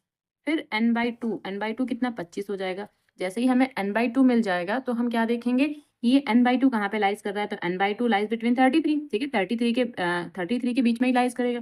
तो इसका मतलब ये जो 33 यहाँ लाइज कर रहा है, इसके जस्ट ऊपर ये हमें CF मिल जाएगा, इसके जस्ट सामने हमें F मिल जाएगा। ठीक है, और इसके और यहाँ इस तरफ बढ़ेंगे, ठीक है, इसी के आगे बढ़ेंगे यहाँ, तो ये हमें L मिल जाएगा, लोअर लिमिट। सारी चीजें हमें पता है तो नोट डाउन करेंगे क्या, कि L बराबर 40, F बराबर 20 और CF बराबर कितना 13 और h बराबर कितना है, इन दोनों का डिफरेंस, इन दोनों का डिफरेंस है 15, तो यहाँ 15 लिख लेंगे। ठीक है भाई, इन दोनों का डिफरेंस 15 ही तो है, तो यहाँ पर 15 लिख लेंगे। अब हम फार्मूला लगाएंगे क्या, माध्यक वाला। तो क्या लिखेंगे, माध्यक बराबर L plus n/2 minus CF upon F multiply में h लिखेंगे। L की वैल्यू क्या है हमारे पास है 40, तो यहाँ 40 लिखेंगे, प्लस n/2, और n/2 कितना है 25, तो यहाँ पर 25 लिखेंगे, माइनस CF, और CF कितना है 13, तो यहाँ पर 13 लिखेंगे, बटे में F, और F की वैल्यू है 20, तो यहाँ 20 लिखेंगे, मल्टीप्लाई h, और h की वैल्यू 15 है, तो यहाँ 15 लिखेंगे। सारी वैल्यूज हमने नोट डाउन कर ली। अब इसको सॉल्व करना है। कैसे सॉल्व करेंगे, 40 प्लस, अब 25 में अगर हम 13 घटाएंगे तो कितना बचेगा 12, 15, अब जो ये 15 है यहाँ गुणे में लिख देंगे, गुणे 15, और बटे में कितना 20। अब इसको कट करते हैं, तो पहले 4 से कट करते हैं, तो 4 तियां 12 और 4 पंचे 20, ठीक है, फिर 5 एकम 5, 5 तियां 15, तो ये आया हमारा 40 प्लस यहाँ 3 तियां कितना 9। अब बस यहाँ तो 1 है तो ये लिखेंगे ही नहीं, तो 40 में अगर 9 जोड़ेंगे तो 49 आ जाएगा, यानी कि जो माध्यक हमारा आ रहा है वो 49 आ रहा है। तो यहाँ आंसर लिख देंगे क्या, कि माध्यक बराबर क्या 49, ये आंसर हो जाएगा। ओके, अब ये इसका क्वेश्चन नंबर 3 है, निम्नलिखित समीकरण को हल कीजिए। तो हमें एक इक्वेशन दे रखी है, क्या 2 है पहले ब्रैकेट में, फिर ब्रैकेट के अंदर क्या है 2x माइनस 1 अपॉन में x प्लस 3 है, माइनस x प्लस 3 अपॉन में 2x minus 1 is equals to 5, और जो x का मान है वो -3 और 1/2 नहीं आना चाहिए, ये कहा है। ठीक है, जो x का मान है एक तो -3 नहीं हो सकता और 1/2 भी नहीं हो सकता। ओके, तो चलिए इसको सॉल्व करके आपको बताते हैं कैसे इसको सॉल्व करना है। तो पहले इक्वेशन नोट डाउन करेंगे। इक्वेशन क्या दे रखी है, 2 फिर ये ना x minus 1 upon x plus 3 के बाद माइनस का 3 और यहाँ x प्लस 3 और अपॉन में क्या है 2x minus 1 is equals to 5। ठीक है, ये हमको दे रखा है। अच्छा, ये चीज और ये चीज दोनों एक जैसी ही है लेकिन ऊपर नीचे है, तो इसको थोड़ा सा पहले सॉल्व करेंगे। कैसे लिखेंगे इसको, कि 2 फिर यहाँ 2x माइनस 1 और x प्लस 3, ये तो ठीक है ऐसे लिखा रहेगा, माइनस 3 और इसको ना यहाँ ऊपर 1 बना लेंगे, और जो ये चीज है ना ये बट्टे में जाएगी, बट्टे में जाने का मतलब 2x माइनस 1, ये जो चीज है ना ये यहाँ चली जाएगी। ठीक है, इसको यहाँ ले जाएंगे, तो अब ये चीज, ठीक है, अब ये चीज और ये चीज सेम हो गई, ये चीज जैसे है वैसे ही ये चीज है, बराबर में 5, यानी कि 2x minus 1 upon x plus 3 यहाँ पर है, यहाँ पर भी तो वही है, तो इसको हम मान लेंगे। माना, ऐसा करने से सवाल छोटा हो जाएगा और इसमें ज्यादा गुणा भाग नहीं होगा, ठीक है, कम हो जाएगा। तो माना 2x minus 1 upon x plus 3, इसको हम क्या a मान लेते हैं, फिलहाल के इसको हम a मान लेते हैं। तो जैसे ही इसको हम a मानेंगे तो इससे होगा क्या 2, इसकी जगह क्या a, तो 2a माइनस 3, और यहाँ 1 तो ठीक है ये 1 लिखा रहेगा, और अपॉन में क्या ये a हो जाएगा, क्योंकि इसकी जगह हमने a माना है तो अपॉन में a हो जाएगा, इज इक्वल्स टू 5। अब जो ये a है, a यहाँ भी मल्टीप्लाई करेगा और यहाँ भी मल्टीप्लाई करेगा, और यहाँ से खत्म हो जाएगा एलसीएम लेके। ठीक है, 22 के नीचे 1 मानेंगे, दोनों का एलसीएम ले लेंगे, तो एलसीएम में a आएगा, तो सीधे सीधे कह सकते हैं कि a यहाँ मल्टीप्लाई करेगा, फिर a यहाँ मल्टीप्लाई करेगा और यहाँ से खत्म हो जाएगा। तो क्या 2a स्क्वायर माइनस का यहाँ क्या 3 की a से 3a, लेकिन a यहाँ ऊपर मल्टीप्लाई नहीं करेगा भाई। ठीक है, a यहाँ से हटाना है तो यहाँ मल्टीप्लाई करेगा, यहाँ मल्टीप्लाई करेगा और यहाँ से खत्म हो जाएगा, ऊपर भी मल्टीप्लाई नहीं करेगा। यहाँ से क्या 5 और a, तो क्या हो जाएगा 5a, यहाँ भी मल्टीप्लाई हो गई इसकी। अब 2a स्क्वायर, अब जो ये 5a है इसको यहाँ लाएंगे, तो माइनस का 5a, जो ये माइनस का 3 है ऐसे ही लिखा रहेगा, बराबर में 0। अब जब भी यहाँ कोई संख्या आगे होती ना तो उसको पहले इससे कर देते हैं मल्टीप्लाई, तो 2 तियां कितना 6 हो जाएगा। जब यहाँ पर 6 हो गया तो 6 कैसे गुणनखंड करने हैं, कि घटाने से, क्योंकि यहाँ माइनस का निशान लगा है, तो घटाने से कितना आ जाए 5 आ जाए, तो 6 एकम 6, 6 में से 1 गया तो 5। ठीक है भाई, 3 दूनी 6, तो 6 कैसे गुणनखंड करेंगे कि घटाने से 5 आ जाए, क्योंकि माइनस है तो घटाने से 5 आ जाए। तो कैसे 6 एकम 6 और 6 में 1 गया तो 5, तो यहाँ क्या हो जाएगा 2a स्क्वायर माइनस, इस 5 की जगह क्या लिखेंगे 6 माइनस 1, और ये a ऐसे ही लिखा रहेगा -3 इज इक्वल्स टू क्या 0। ठीक है, यहाँ से क्या 2a स्क्वायर माइनस 6a, ये जो 6 है a के साथ मल्टीप्लाई करेगा, अब जो ये माइनस है इस माइनस से मल्टीप्लाई करेगा तो प्लस हो जाएगा, प्लस 1a को हम नॉर्मली a भी लिख सकते हैं, जरूरी नहीं आप ये 1a लिखें, ना लिखें तो भी ठीक है। यहाँ से क्या इन दोनों से कॉमन लेंगे तो क्या a कॉमन हो जाएगा। अच्छा, यहाँ से 2 भी कॉमन मिलेगा हमें, ओके 2a, यहाँ सिर्फ a बचेगा, और यहाँ 2a कॉमन लिया तो a तो चला गया, और यहाँ 2 3 6 तो यहाँ 3 बचेगा, प्लस यहाँ सिर्फ 1 कॉमन मिलेगा, यहाँ a और यहाँ माइनस का 3 बराबर 0। अब a माइनस 3 एक ब्रैकेट में एक बार लिख लेंगे, और यहाँ 2a प्लस 1 एक बार लिख लेंगे, 2a plus 1 is equals to क्या 0। ठीक है, तो फिर a माइनस 3 बराबर 0, इसको अलग और यहाँ 2a + 1 = 0, इसको अलग, इन दोनों को अलग अलग लिखेंगे। फिर a = 3, ये पॉजिटिव हो जाएगा। अब यहाँ से क्या, 2a + 1 = अच्छा यहाँ 1 मिनट, 2a = -1, ठीक है, ये बराबर का निशान है। ओके, 2a = -1, फिर a बराबर क्या हो जाएगा, -1/2, ठीक है। तो a की वैल्यू एक तो 3 आ रही और एक a की वैल्यू -1/2 आ रही। इन दोनों ही वैल्यूज को पुट कर करके हम मान निकालेंगे। कैसे, जो यहाँ हमने माना था ना, क्या माना था कि 2x - 1/x + 3 = a माना था, इसको इक्वेशन नंबर 1 मान लेते हैं। तो जो ये a की वैल्यू है ना, उसको इक्वेशन नंबर 1 में पुट करेंगे। तो क्या लिखेंगे कि समीकरण 1 से, ठीक है, समीकरण 1 से तो a = 3 रखने पर तो समीकरण 1 है क्या, 2x - 1/x + 3 = a, और a की जगह क्या रखेंगे, 3 रखेंगे, ठीक है। इसकी जगह a हमने माना तो यहाँ 3 रखेंगे। अब इसकी यहाँ गुणा हो जाएगी, तो 2x - 1 = इनकी यहाँ गुणा करेंगे 3 की जब x, या फिर एक बार लिख लेते हैं 3 × x + 3, ठीक है। फिर यहाँ 2x - 1 = 3 की x से करेंगे 3x हो जाएगा, 3 की 3 से करेंगे 3 तिया कितना, 9 हो जाएगा, ठीक है। तो यहाँ से 2x, अच्छा जो ये 3x है ना, इसको यहाँ ले आते हैं तो -3x हो जाएगा, = 9 यहीं लिखा रहेगा। ये 1 जो है 1 वहाँ जाएगा तो क्या हो जाएगा, +1 हो जाएगा। इनको घटा देंगे तो ये क्या हो जाएगा, -(x/3) में से 2 जाएगा तो 1 बचेगा। अब माइनस की संख्या बड़ी इसलिए माइनस लगेगा। 9 और 1 कितना, 10 हो जाएगा। फिर x बराबर -10 हुई, माइनस यहाँ चला जाएगा तो एक वैल्यू तो x की -10 आ रही है, ठीक। और दूसरी वैल्यू कैसे निकालना है, अब देखिए जो ये समीकरण है ना, इसमें जो मान रखना है दूसरा, वो ये वाला रखना है, क्या, a = -1/2, ठीक है। तो यहाँ क्या लिखेंगे, ये तो हमारी फर्स्ट कंडीशन हो गई। और सेकंड कंडीशन क्या होगी इसी की, कि a = क्या, -1/2 रखने पर, ये सेकंड कंडीशन बनाएंगे हम लोग। तो इसमें भी वही है, 2x - 1/x + 3 = -1/2, इसकी भी तिर्यक गुणा, यानी इसकी गुणा यहाँ और इसकी गुणा यहाँ, तिर्यक गुणा करेंगे। तो क्या लिखेंगे कि 2 गुणे, और यहाँ क्या, 2x - 1 = -1 × x + 3, यहाँ ऐसे लिखेंगे, ठीक है। तो अब 2 की 2x से करेंगे तो कितना, 4x हो जाएगा। 2 की 1 से करेंगे तो क्या हो जाएगा, 2 हो जाएगा। माइनस की करेंगे x से तो -x, माइनस की 3 से तो -3, ठीक है। -1 की 3 से तो -3, ओके। अब यहाँ 4x, अब जो ये वाला x इसको यहाँ ले आएंगे तो पॉजिटिव हो जाएगा, यहाँ -3 तो लिखा रहेगा। ये जो है इसको वहां ले जाएंगे तो क्या, +2 हो जाएगा, ठीक है। तो यहाँ से क्या हो जाएगा, 4x और 1 तो कितने हो जाएंगे, 5x = इनको आपस में घटा देंगे तो -1 बचेगा। तो फिर x बराबर -1/5। तो एक तो ये आंसर हमारे पास आ जाएगा। अब जो दोनों आंसर है ना, उनको एक पास लिख देंगे। x बराबर क्या, -10, -1/5, इसको आंसर डाल देंगे।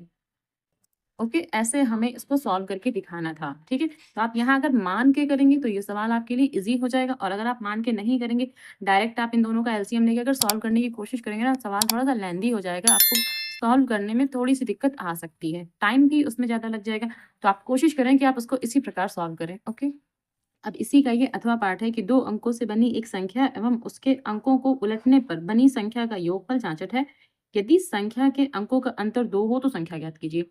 ठीक, तो इस तरह के सवाल ना मुझे लगता है ना बहुत ही सिंपल होते हैं। क्यों? क्योंकि इसमें जो 3-4 लाइनें पहले जो लिखी जाती है वो तो हमको पता ही है, कंपल्सरी है, वो तो लिखना ही लिखना है। सिंपल सवाल होते हैं, तो चलिए बताते हैं आपको कि इसमें जो 2-3 लाइनें हमें पहले लिखना होता है वो क्या होती हैं, ठीक है? तो उसके बाद ही ये सवाल आप पढ़ेंगे यहाँ से, अभी सवाल को नहीं पढ़ेंगे। पहले आप जो इस तरह के सवालों में जो लाइनें हम लिखते हैं ना, पहले वो लिखते हैं।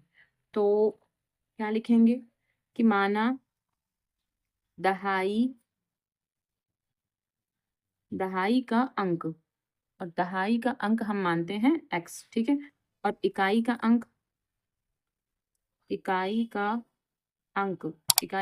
कितना, y, हमने ये मान लिया। तो क्या लिखेंगे, बनी संख्या को हमेशा 10x + y ही मानना है, ठीक है। और क्या लिखेंगे कि अंक उलटने से या पलटने से, कुछ भी लिख सकते थे, तो अंक उलटने से बनी संख्या, तो अंक उलटने से बनी संख्या। अब इनके अंक उलटना है, तो अंक उलटने का मतलब है कि ये y यहाँ आ जाएगा, x यहाँ आ जाएगा, तो क्या हो जाएगा 10y + x। तो ये 4 लाइनें ना इस तरह के सवालों में लिखना आपको कंपल्सरी। उसके बाद अब आप सवाल पढ़ेंगे। तो अब क्या है इसमें देखिए कि 2 अंकों से बनी एक संख्या, तो 2 अंकों से बनी एक संख्या, ठीक है? 2 अंकों से बनी एक संख्या, 2 अंकों से बनी एक संख्या, तो यही तो है ना 2 अंकों से बनी एक संख्या। भाई बनी संख्या क्या है? 2 अंकों से बनी एक संख्या यही तो है ना 10x + y। उसके बाद क्या? फिर बोला है कि एवं उसके अंकों को उलटने पर बनी संख्या, तो अंक जब पलट देंगे तब कौन संख्या बनेगी? तब ये संख्या बनेगी, ठीक? तो 2 अंकों से बनी संख्या ये है, अंक उलटने से बनी संख्या ये है, ओके? तो अब क्या बोला है कि 2 अंकों से बनी संख्या और अंक उलटने पर बनी संख्या का योगफल कितना है? 66 है, तो इन दोनों का योगफल 66 है। तो बस यही लिखना है। अब क्या लिखेंगे?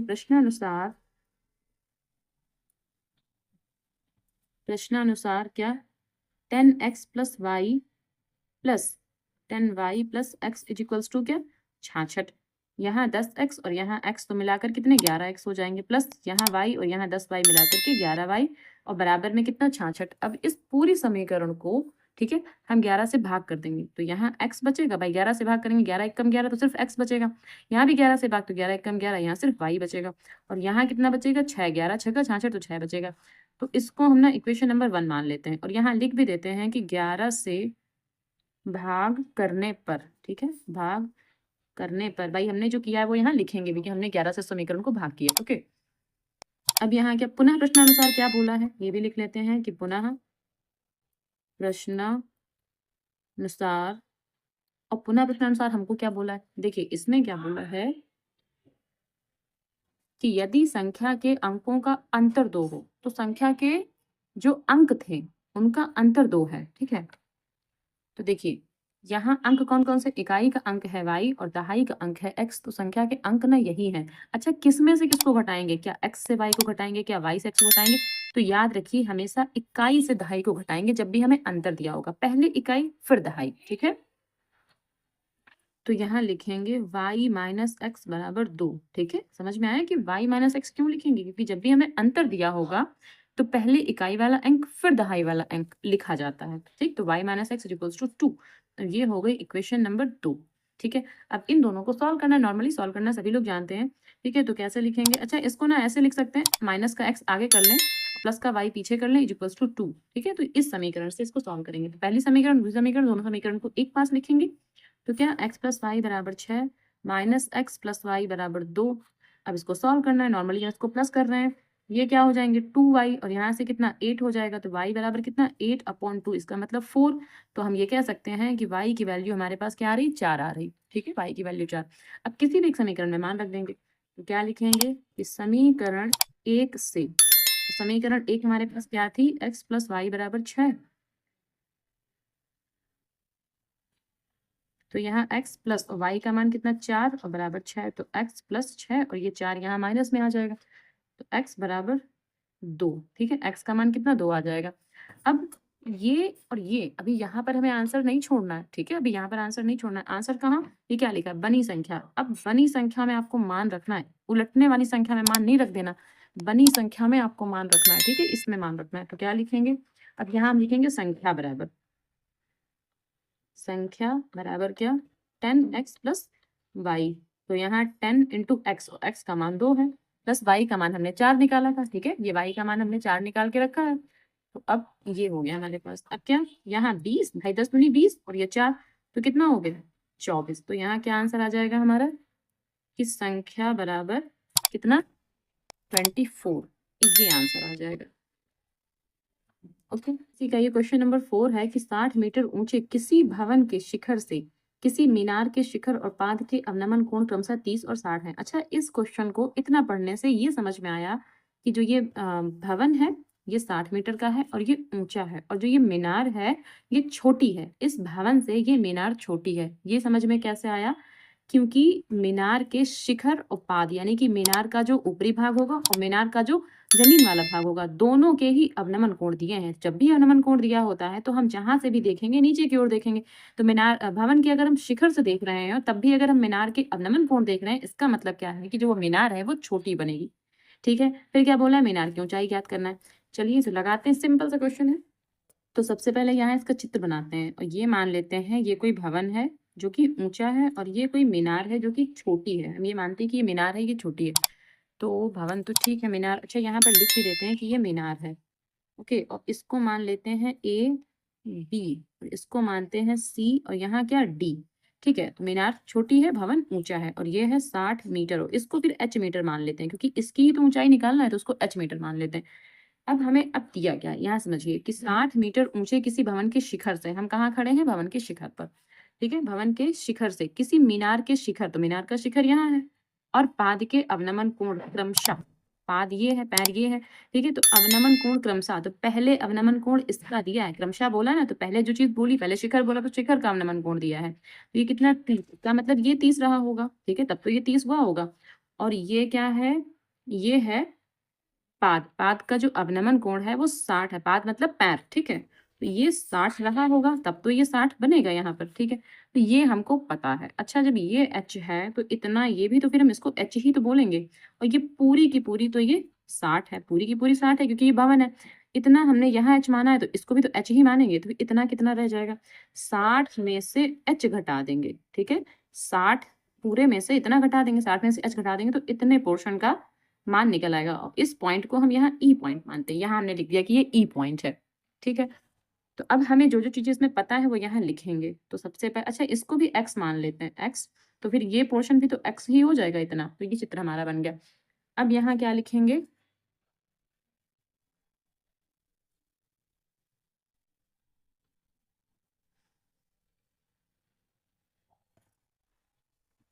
तो यहाँ लिखेंगे, यहाँ लिखेंगे कि माना मीनार की ऊंचाई, मीनार की ऊंचाई को हमने एच मीटर माना है, तो यहाँ एच मीटर लिखेंगे, और भवन की ऊंचाई हमको 60 मीटर दे रखी है, तो भवन की ऊंचाई, भवन की ऊंचाई हमको कितनी, 60 मीटर ऑलरेडी दे रखी है। और हमें क्या, ये सी ए दूरी को हम नेक्स्ट माना है, तो क्या लिखेंगे कि दूरी सी ए बराबर एक्स, और इस दूरी को, ये जो ई बी दूरी है, इसको हमने क्या माना, 60 माइनस एच। तो चाहे यहाँ पर भी लिख सकते हैं कि ई बी जो दूरी है वो है 60 माइनस एच, तो ये भी लिख सकते हैं। और दो एंगल हमें पता है, एक तो बी डी ई, ठीक है, बी डी ई ये वाला एंगल 30 है, तो एंगल बी डी ई ये वाला 30 डिग्री का है। ओके, और दूसरा एंगल एक और हमको पता है क्या, बी सी ए ये 60 डिग्री है, तो यहाँ क्या लिखेंगे कि बी सी ए ये कितना है, ये 60 डिग्री है। ठीक है, अब इतना हमको पता है इसमें।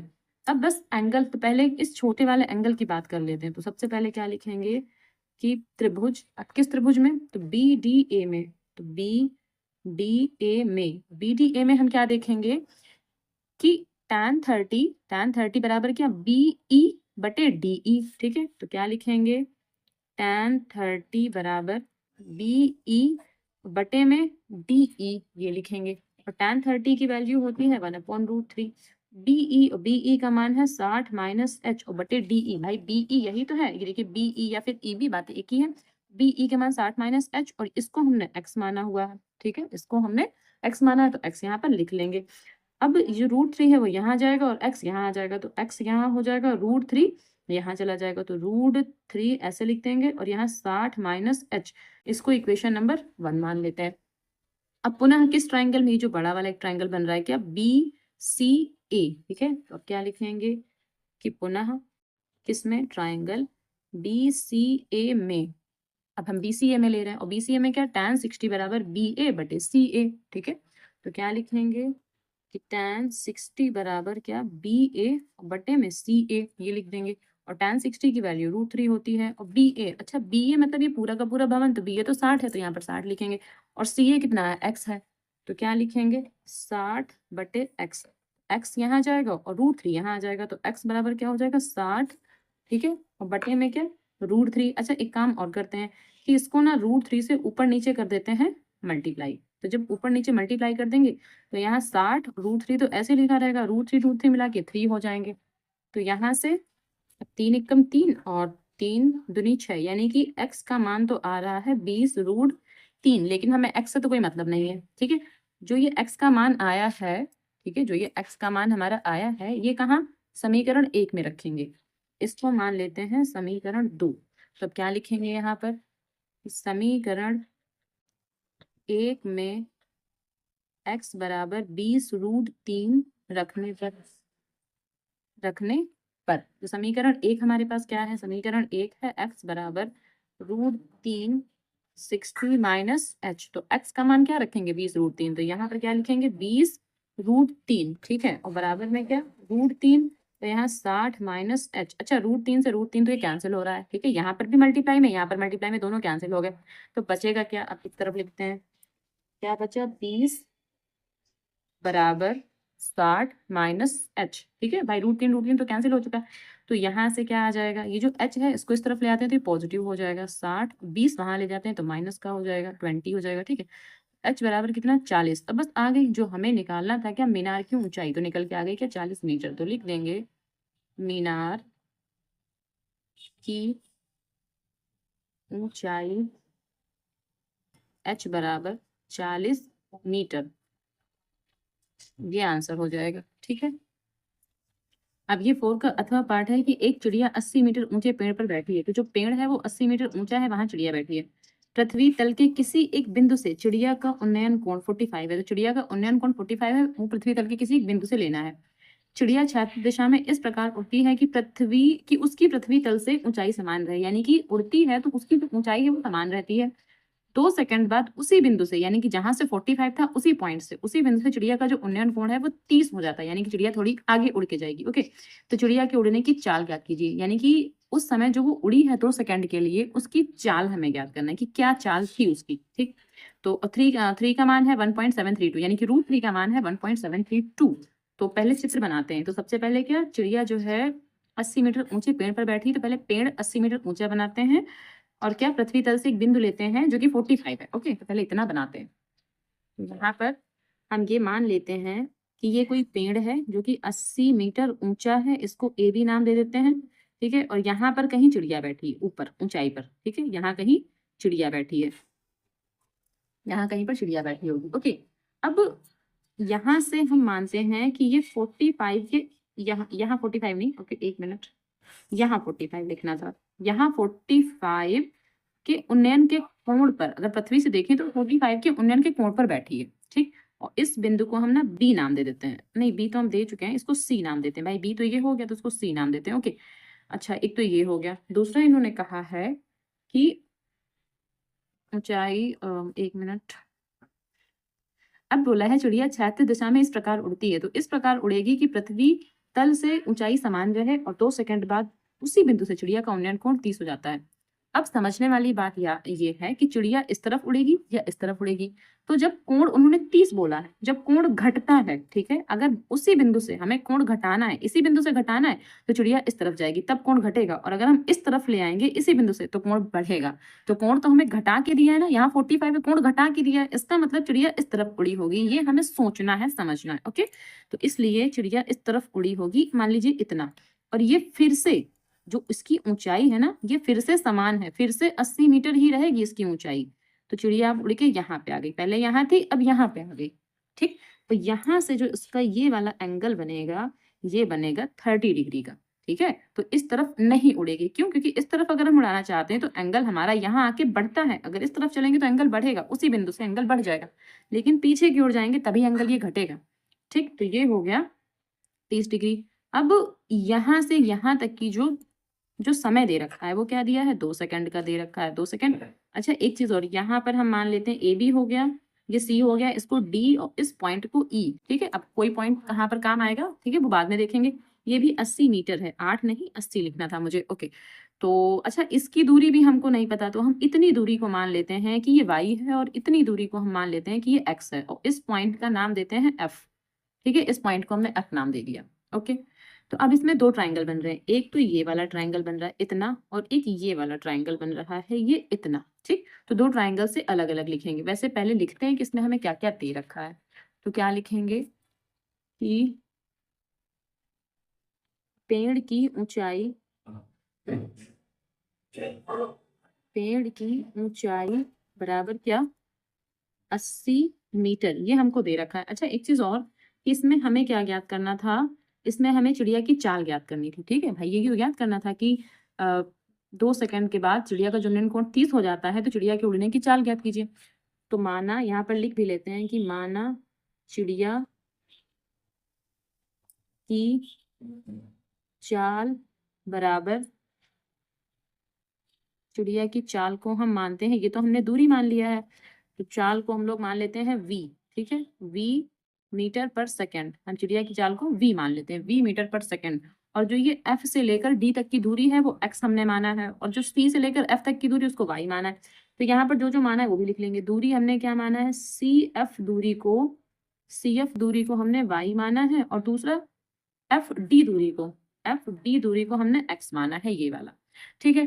दो एंगल हमें पता है BC, ठीक है, BCF, ये BCF एंगल इतना, ये 45 है, तो एंगल BCF ये तो 45 है। दूसरा एंगल हमें पता है ECD, ये C पॉइंट है, ठीक है, ECD ये कितना 30 डिग्री है, तो एंगल ECD ये कितना है, ये 30 डिग्री है। तो ये हो गया हमारे पास।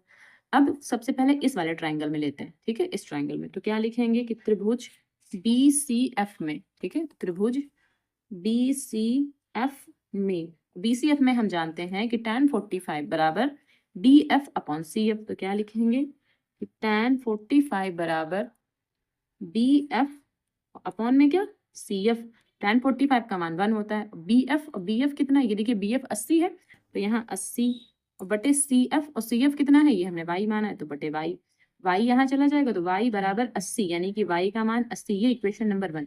यहाँ y का मान कितना है, ये वाली जो वैल्यू है ये 80 आ गई, ठीक। अब दूसरा जो समीकरण, यानी कि दूसरा जो हमें क्या लेना है,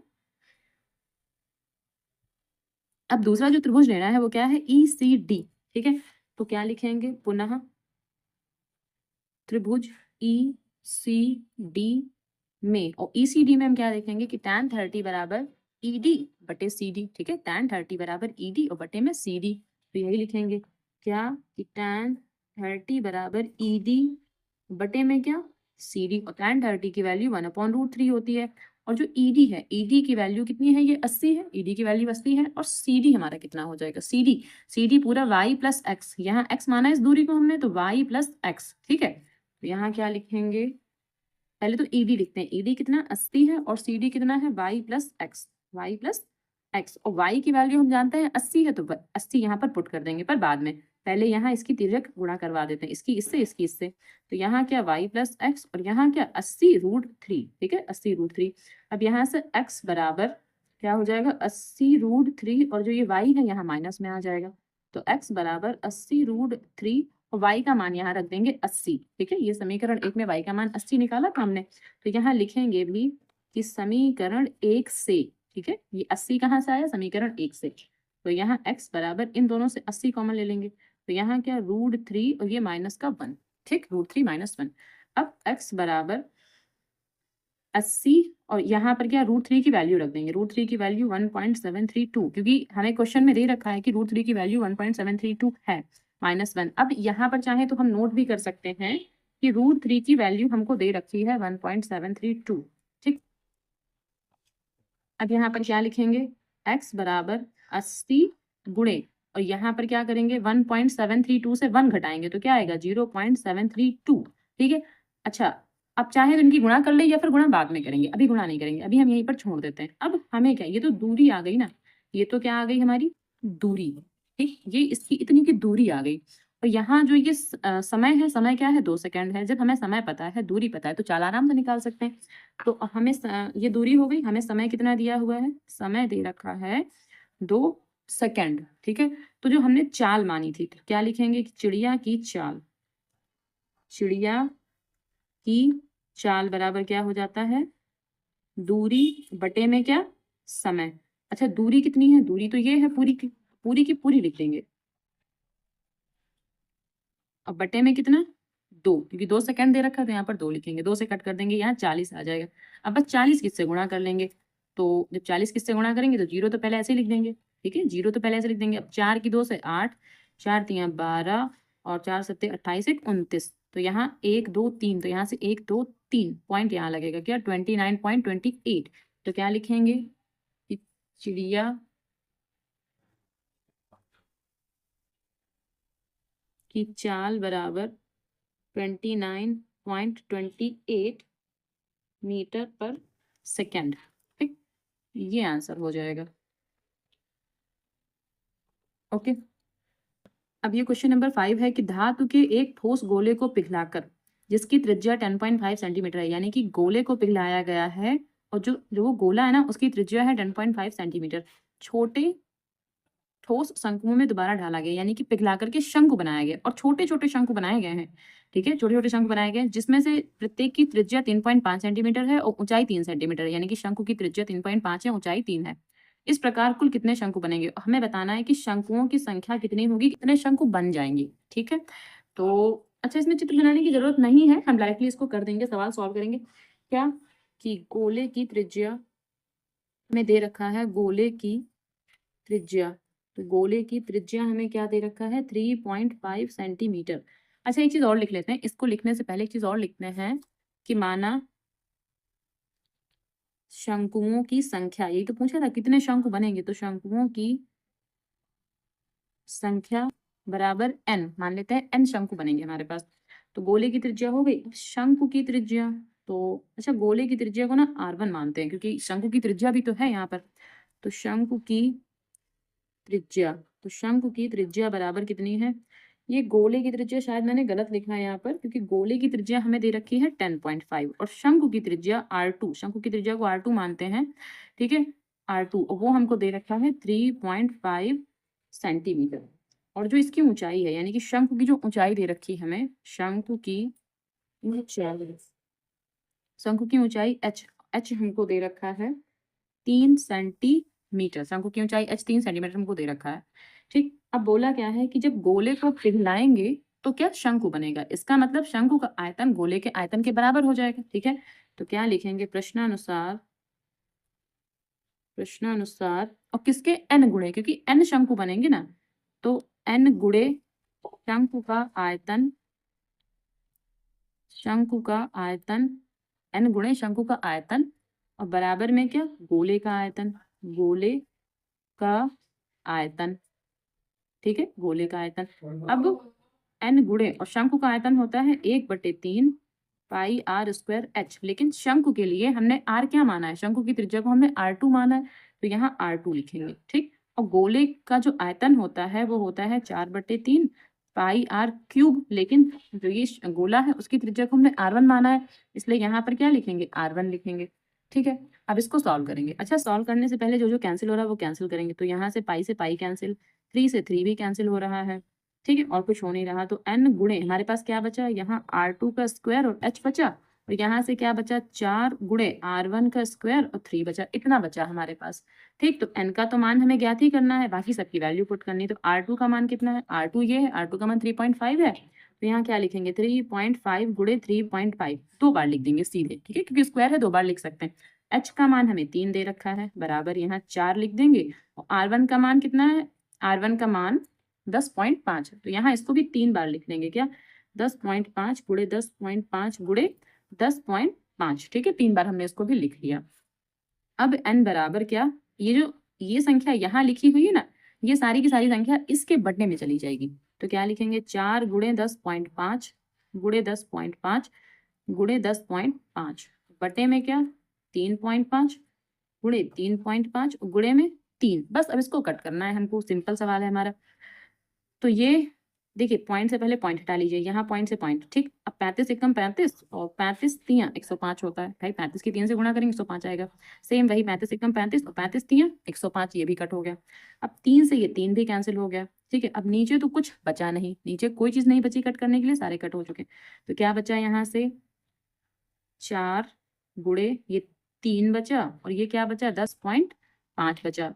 तो 3 तो ऐसे लिख लेते हैं गुणे, और 4 की गुणा इससे करते हैं। अच्छा, 4 की गुणा हमने इससे क्यों की, क्योंकि 4 की गुणा अगर 5 से करेंगे तो 20 आएगा, यानी कि 0 बन जाएगा, 0 से ये पॉइंट खत्म हो जाएगा। तो 4 पंचे 20, 20 का 0, ठीक है 20 का 0 और 2 कैरी, और यहाँ 4 का 0 से करेंगे 0 ही आ जाएगा, 2 यहाँ लिख देंगे, फिर 4 एकम 4, और जो पॉइंट यहाँ था पॉइंट यहाँ लगा देंगे। अब ये हमारा पॉइंट के बाद 0 आ गया, यानी कि हमारा पॉइंट भी खत्म। तो 3 गुणे 42, तो 3 दूनी 6 और 3 चौके 12, तो क्या आएगा, 126 छोटे शंकु बनेंगे। तो यहाँ पर क्या लिखेंगे कि शंकुओं, या फिर छोटे शंकु, क्योंकि छोटे छोटे शंकु थे ना, तो ऐसे भी लिख सकते हैं कि छोटे शंकुओं की संख्या n बराबर 126। ठीक है, तो इसको ऐसे लगाएं तो आसानी रहेगी, या फिर आप ऐसे भी कर सकते हैं कि पहले शंकु का आयतन निकालें, गोले का आयतन निकालें, फिर इसमें मान रखें, तो वहां से ना सवाल आपका लेंदी हो जाएगा, गुणा भाग भी ज्यादा हो जाएगा। इस तरह से करेंगे तो गुणा भाग भी आपका कम हो जाएगा। ठीक है, अब ये 5 का अथवा पार्ट करेंगे। 1 सेंटीमीटर व्यास वाली 8 सेंटीमीटर लंबी तांबे की एक छड़ को, ठीक है, तांबे की एक छड़ है यानी कि वो बेलनाकार है, तो जो उसका व्यास है वो 1 सेंटीमीटर है और 8 सेंटीमीटर उसकी लंबाई है। तो एक छड़ को एक समान मोटाई वाले 18 मीटर लंबे एक तार के रूप में ढाला जाता है। अब जो तार होगा, तार भी तो बेलनाकार होगा, तो एक समान मोटाई वाले पूछा है। ठीक है, फिर यहाँ क्या 18 मीटर, वो जो तार की लंबाई है ना टोटल वो 18 मीटर है। फिर बोला है तार की मोटाई ज्ञात कीजिए, यानी कि तार का व्यास ज्ञात करना है। मोटाई ज्ञात करने का मतलब तार का व्यास ज्ञात करना है। ठीक है, तो अच्छा इसमें क्या क्या है, तो जो पहले बेलन है ना, पहले जो बेलनाकार छड़ है उसको बेलनाकार तार के रूप में ढाला गया है। ठीक है, तो हम क्या लिखेंगे यहाँ पर कि बेलनाकार छड़ का व्यास हमको ये दे रखा है, बेलनाकार छड़ का व्यास कितना है 1 सेंटीमीटर। तो त्रिज्या कितनी हो जाएगी इसकी, त्रिज्या, त्रिज्या को R1 मान लेते हैं, तो त्रिज्या R1, ठीक है, ये R1 है। तो R1 बराबर 1/2 सेंटीमीटर, ये 1 यहाँ ना लिखकर यहाँ लिखते हैं R1, क्या 1/2 सेंटीमीटर त्रिज्या हो गई। और बेलनाकार छड़ की लंबाई या ऊंचाई कह सकते हैं, तो लंबाई हमको पता है, तो बेलनाकार छड़ की ऊंचाई, ऊंचाई या लंबाई भी कह सकते हैं, इसी को हम लंबाई भी बोल सकते हैं। तो h बराबर दे रखा है, इसको भी h1 मान लेते हैं, तो h बराबर हमको दे रखा है 8 सेंटीमीटर। अब उसके बाद एक जो तार है ना, जो लंबा तार बनाएगा 18 मीटर, वो भी बेलनाकार है, तो क्या लिखेंगे कि माना बेलनाकार तार की मोटाई, तार की मोटाई, और तार की मोटाई को हम ना R मान लेते हैं, या ये कह सकते हैं कि मोटाई अगर पूछी है तो हमको 2R निकालना है। ठीक है, हमको 2R निकालना है, 2R क्वेश्चन मार्क है हमारा। ठीक, तो अब और क्या, बेलनाकार तार की ऊंचाई, और इसको 2R2 मानते हैं, क्योंकि ये R1 माना है तो इसको R2 मानते हैं, 2R2 हमको निकालना है। और जो तार की ऊंचाई यानी कि इसकी लंबाई कह सकते हैं, बेलनाकार तार की लंबाई, ये कितना, इसको H2 मानते हैं। H2 हमको 18 सेंटीमीटर दे रखा है। ठीक है, 18 सेंटीमीटर दे रखा है। अब सारी क्वांटिटी सेंटीमीटर में है। ठीक है, तो अब क्या लिखेंगे कि बेलनाकार तार का आयतन बराबर बेलनाकार छड़ का आयतन। ठीक है, तो यहाँ लिखेंगे प्रश्नानुसार, प्रश्नानुसार बेलनाकार तार का आयतन बराबर क्या, बेलनाकार छड़ का आयतन। ठीक है, बेलनाकार तार का आयतन बराबर बेलनाकार छड़ का आयतन। अब बेलनाकार तार का आयतन, तो बेलन का आयतन तो यही होगा πr²h, लेकिन तार के लिए हमने R2H2 माना था, तो यहाँ R2 यहाँ H2, और बेलनाकार छड़ का आयतन तो इसके लिए भी क्या होगा πr²h, लेकिन इसके लिए हमने क्या R1H1 माना है, तो यहाँ क्या लिखेंगे R1H1। हमें ये H2 पता है, R1 का मान ज्ञात करना है। पहली बात तो पाई से पाई कैंसिल हो रहा है, फिर R2 तो हमको ज्ञात करना है, लेकिन हमें 2R2 ज्ञात करना है, तो पहले तो R2 ज्ञात करेंगे, उसकी 2 से गुणा कर देंगे, तो R2² इंटू H, और H2 का मान क्या है 18 है, H2 का मान 18 लिख देंगे। R1, और R1 का मान क्या है 1/2, तो यहाँ क्या लिखेंगे 1/2 का होल स्क्वायर गुणे H1, और H1 कितना है हमारा 8 है, तो यहाँ पर 8 लिख देंगे। तो फिर R2 का स्क्वायर गुणे 18, चलो अभी इसको 18 ऐसे ही लिखते हैं। ठीक है, यहाँ 1/4 और गुणे 8, तो 4 एकम 4, 4 दूनी 8। ठीक, तो R2² बराबर 2, भाई 2 एकम 2, ये 1 है तो 1 तो लिखेंगे नहीं, अब जो ये 18 है ये बटे में आ जाएगा, फिर 2 एकम 2 नाम 18, तो R2 बराबर 1/9, और जो ये स्क्वायर बना था, स्क्वायर यहाँ के रूट ऑफ बन जाएगा, मतलब ये कितना 1/2। तो जब R2 1/2 है, हमें तार की मोटाई, मोटाई मतलब वो कितना मोटा तार है, यानी कि 2R2 व्यास याद करना है हमें उसका, तो क्या लिखेंगे की मोटाई। ठीक है, या तार की मोटाई ऐसे लिख सकते हैं,